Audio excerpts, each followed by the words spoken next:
Remedio. 7:37 de la mañana y es momento de Le Tengo el Remedio. Para eso, nuestra invitada de hoy, la psicóloga María Clara Arbeláez, nos contará un poco sobre la baja autoestima en niños y qué hacer en dado caso de que nuestros pequeños en casa sientan y tengan algún síntoma de este flagelo que también los acobija desde muy pequeños y desde el colegio. Doctora, bienvenida a Arriba Bogotá. Muchísimas gracias, qué rico estar acá. Bueno, doctora, muchas gracias por acompañarnos y vamos entonces a entrar en materia. ¿Cómo identificar un niño que le hacen bullying si por lo general no lo cuenta en la casa? Sí, digamos que no solamente el bullying, sino otro tipo de situaciones que pueden estar afectando al niño, que se reflejan en su baja autoestima, se pueden reconocer de muchas maneras. Lo primero es empezar por mirar, por ejemplo, su aspecto físico. Si el niño vive cabizbajo, no sonríe, su expresión verbal no mira los ojos, su expresión no verbal es como de empequeñecerse, aislarse, encerrarse, ahí empezamos a ver, bueno, algo pasa con él. Por ejemplo, también si tiene expresiones como es que yo soy un tonto, yo soy un estúpido, yo no valgo, o no me siento bien, estoy mal, o los comportamientos evitativos, por ejemplo, pasa de querer ir al colegio a ya no querer ir al colegio, ya está dando señales de que algo está pasando, que lo está afectando, bien sea a nivel de colegio, bien sea a nivel de familia, o bien sea situaciones con él mismo, que nos están mostrando que el niño necesita en esos momentos un apoyo, una cercanía, una seguridad para empezar a alimentarle más esa autoestima. ¿Qué factores pueden influir a que el menor tenga una mala imagen de sí mismo, de que se mira al espejo y diga, no me gusta esto que estoy viendo, y pues de una u otra manera eso también influye en sus actitudes con el resto del mundo? Hay muchos, uno de los principales es la autocrítica. Hay niños que se critican mucho y a veces eso tiene que ver también con la familia los compara o constantemente tal vez les señala todo lo que está haciendo mal o le hablan en un tono que hace que el niño se sienta avergonzado de ser él mismo o a veces ni siquiera le prestan atención. Entonces, eso que pasa en la casa muchas veces empieza a influir en que el niño desarrolle una autoimagen negativa.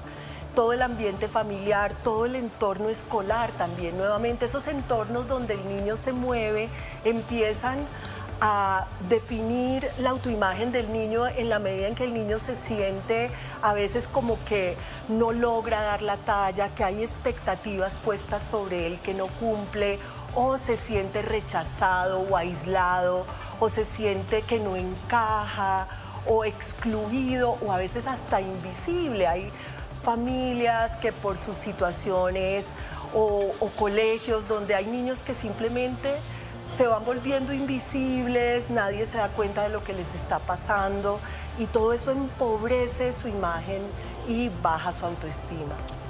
María Clara, y usted nos habló ahorita también de algo muy importante y son los entornos, el colegio, la familia o el mismo niño o niña, pues hablando en términos generales. Ahí cómo saber cuál de estos podría ser y ahí cómo empezamos a actuar. ¿Y cuáles son las diferencias como de la baja autoestima? Porque puede estar triste en el colegio, pero feliz en la casa. Exacto, no sé, exacto. Entonces, ahí es muy importante que los papás estén muy cerca del niño y crear un entorno de confianza en la casa también, es decir, que haya una comunicación en que el niño pueda sentirse seguro de hablar y que sus papás muestren interés. Por ejemplo, esa cercanía de los papás con el colegio es demasiado importante porque ellos pueden estar averiguando, bueno, cómo va el niño, no solo en lo académico, porque a veces solo nos interesa lo académico y no, la parte social, cómo se siente el niño, si el niño tiene logros, si es deportista, es artista. Entonces, valorar al niño por lo que es una parte muy importante. Y para diagnosticarlo, sí, definitivamente, depende también de la gravedad, porque es normal y natural que haya niños que son un poco más retraídos, un poco más tímidos, y ya los papás los pueden ir estimulando. pero cuando ya eso se vuelve, digamos, un problema, es porque empezamos a ver que eso ya se desborda. Entonces, por ejemplo, lo que les decía ahora, que el niño ya no quiere ir al colegio, que el niño está aislado, que no tiene amigos, o que pasa mucho tiempo en las redes, en los videojuegos. Hay papás que sienten que si el niño está en los videojuegos, como que está a salvo, como que está ahí en la casa y no está exponiéndose a nada, y resulta que hay más peligros a veces ahí que inclusive en el mundo real de las relaciones interpersonales del día a día. Doctora, yo quiero que ahora hablemos sobre el papel que juegan los adultos, porque en muchos de los casos tal vez los padres sin darse cuenta también se involucran en ese tipo de acciones o incluso frases que disminuyen el autoestima del pequeño, y yo creo que eso también es muy importante, ¿no? Sí, usted no hace nada bien, no sea necio, no estorbe, quítese, no moleste tanto, no llore tanto, muchos no, y mucha censura, mucha crítica, que a veces hace que el niño se vaya invalidando y el niño también vaya suprimiendo sus emociones y se vaya aislando. Entonces, ese tipo de frases y comportamientos de los papás, a veces comportamientos muy reactivos. Es muy diferente reaccionar a responder. Entonces, cuando el papá es reactivo, no es un papá muy consciente, sino que simplemente se va dejando llevar por el impulso momentáneo de la ira que le produjo algo del niño, o el mal genio, o la preocupación, o el estrés, o la ansiedad que le produce alguna cosa de su hijo. Entonces se va desbordando, y ese desborde emocional, también acordémonos que el ejemplo es muy importante. Entonces, si estoy desbordándome emocionalmente, pues probablemente también le estoy mostrando al niño ese tipo de patrones de desborde que hace que el niño no aprenda a manejar sus emociones. Entonces, niños que se vuelven muy irritables, que hacen, digamos, pataletas por cualquier cosa, o también que muestran, empiezan como a sentirse mal con ellos mismos, como no me gusta lo que yo soy, se comparan, y los papás a veces cometen ese error también de comparar a su niño con otros niños, o incluso con sus hermanos. Es que si ve a su hermano como es, y mírese usted, y todo eso puede ir incidiendo en que baje su autoestima, pero también si lo pasamos al contrario, ellos también, los papás o los adultos responsables, pueden influir mucho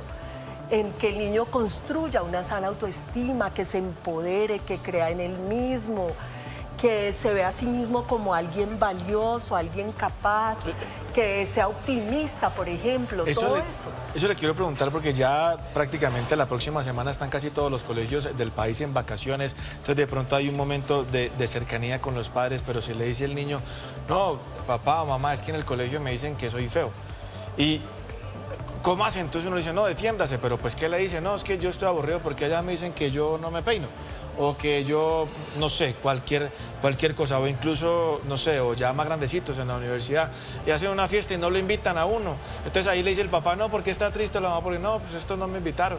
¿Qué le dice uno? Pues hagamos otra fiesta y no le invitemos a ellos, o los mete a karate, o ¿qué hay que hacer? De acuerdo, entonces, lo primero es esa comunicación positiva. Esa comunicación abierta en donde el niño se sienta escuchado, se sienta que puede hablar sin ser censurado, y tampoco entrar nosotros directamente a resolverle todo a nuestro niño, porque los papás que son demasiado sobreprotectores también generan en el niño mucha inseguridad y dependencia. Entonces, el niño también tiene que aprender a sacar su resiliencia emocional desde niño. O sea, todos en alguna medida cuando niños se nos han burlado, nos han ridiculizado, nos hemos tenido momentos en que las cosas nos salen mal, hemos estado expuestos al fracaso. Los papás, por ejemplo, que no permiten que sus niños vivan eso, que nadie se burle de ellos, que los sacan, incluso los desescolarizan para que el niño no sufra eso, pues son niños que no sacan a flote sus recursos internos para manejar ese tipo de situaciones. Entonces, no debemos evitarle al niño experimentar ese tipo de situaciones, pero sí estar con él. Y ahora podemos ver algunas estrategias que pueden usar los papás para darles a los niños, para que ellos tengan más seguridad en ellos mismos, que su seguridad no esté tan puesta en lo que otros hacen hacia él, sino que él pueda decir, bueno, en esta situación yo la puedo manejar de esta manera y puedo hacer esto. Entonces, por ejemplo, enseñarle al niño a decirse frases internas que lo apoyan. Por ejemplo, yo puedo, ¿sí? Yo puedo, yo sé que puedo y voy a enfrentar esto, ¿sí? El niño puede aprender a pedir ayuda. Obviamente, ¿qué pasa? Si ya la situación se le está saliendo al niño de las manos, es decir, si ya como que el reto lo supera, ahí tenemos que entrar a actuar y ver qué hacemos. Estefi, ahí por ejemplo, listo, le hacen en el colegio, lo están molestando porque le dicen que es feo, por un ejemplo, o que es muy flaco, o que es muy gordo, no sé. Y entonces, listo, el niño dice, voy a pedir ayuda, entonces le dice al profesor, y entonces ya pasa de ser el feo al sapo, ahora el feo y sapo. Sí, de acuerdo. Entonces, ahí ¿qué le dice el papá o la mamá ahora que llega? Y que los profesores muchas veces no saben manejarlo tampoco. Entonces, bueno, te están diciendo feo, te están diciendo sapo, pero tú no eres ni feo ni sapo, ¿sí? Entonces es como, bueno, ya, y en algunos momentos sí se le pueden dar al niño recursos para que él en alguna medida se defienda y devuelva lo que le están diciendo en una forma apropiada. Si ya el niño se siente que no lo puede manejar, pues es necesario ya recurrir a un apoyo mayor. Pero en la mayoría de los casos, los niños sacan a flote sus propios recursos, se la devuelven o hacen... y también ayudar al niño a que se destaque. Por ejemplo, si al niño le dicen feo, pero el niño empieza a destacarse, por ejemplo, porque tiene logros en algunos otros aspectos de su vida, porque sí, hay niños que critican al otro porque es más bajito, porque es más alto, porque es más gordo, porque es más flaco, porque es el pilo o el nerdo, porque es el rebelde, porque es el popular, porque no es el no popular. Entonces, siempre va a estar eso. Pero entonces, en la medida en que vemos que el niño lo está manejando, es dejarlo, que se exponga. Bueno, me dijeron feo, a todos nos han dicho o gordos o feos, sí, y no nos hemos muerto. Pero es que hoy en día los papás también son a veces muy complacientes y muy frágiles ante las situaciones que viven sus hijos. Entonces estamos viviendo con una generación de padres que de hecho a esta generación más como de adolescentes que de niños se le está llamando la generación de la ansiedad. Estamos viviendo con niños que están, y sobre todo jóvenes adolescentes, muchos trastornos de depresión y ansiedad muy graves. Y una de las causas, bueno, además de la pandemia, las secuelas de la pandemia, además también de las redes, el papel de las redes que es tremendo en esto, también es el papel de los papás, que a veces son permisivos, complacientes, quieren que mi hijo no sufra lo que yo sufrí, que mi hijo tenga lo que yo no tuve.